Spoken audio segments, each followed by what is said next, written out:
This is a Harley-Davidson Heritage Softail, also known as a Heritage Classic. Introduced in 1986, this is Harley's way of continuing the classic looks of the 50s era bikes, and the appearance has really changed very little over the decades. Appearance is of course subjective, but for anyone who enjoys a classic looking bike, tons of chrome, white wall tires, this should be right up at the top of your list. The riding position on the Heritage Softail is very neutral. The foot position is slightly forward, but not so far forward that your legs are stretched all the way out.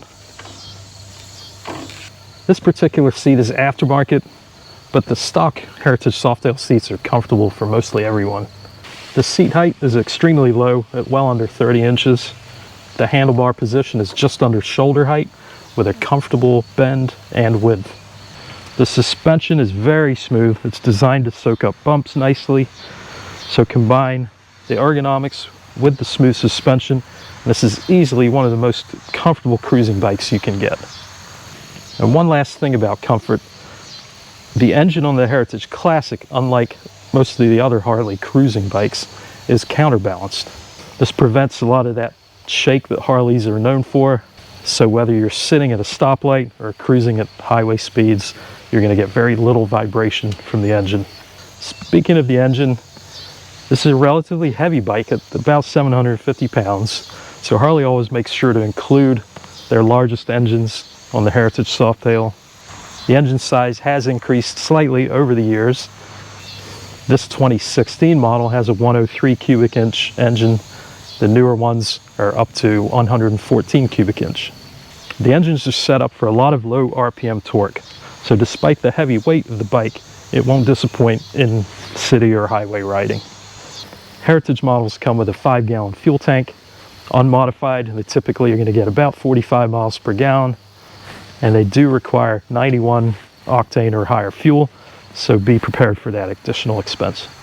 For a heavy bike, having 2 brake rotors up front would be really nice for emergency stopping situations.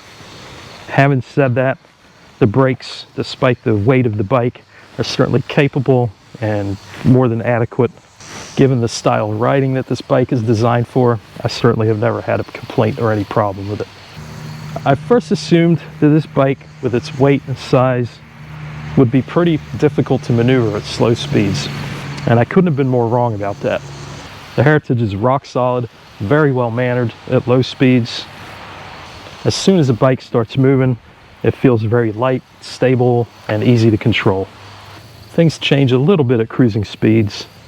The bike still feels stable, but the steering inputs can be a little bit sluggish compared to bikes that are lighter and smaller. The last thing to mention on handling, I can pretty much guarantee that you're going to be scraping floorboards, the kickstand, when you're going through turns at almost any speed. The Heritage is made for comfortable cruising, not thrashing around corners, so I think you just need to get used to riding it that way. Harley-Davidson had their problems in the 1970s and 1980s. The quality control suffered, their reputation suffered, but they've since managed to turn things around. This bike came out after the problematic years, and you really can't go wrong with any model year Heritage. Overall build quality is really good, and these typically don't depreciate as much as many other brands. As far as maintenance goes, these are fairly complex bikes, and the maintenance is not going to be cheap. If you want to own a Heritage, you need to factor in the maintenance as one of your costs, or plan on doing as much work as possible yourself. So who is the perfect rider for the Heritage Softail?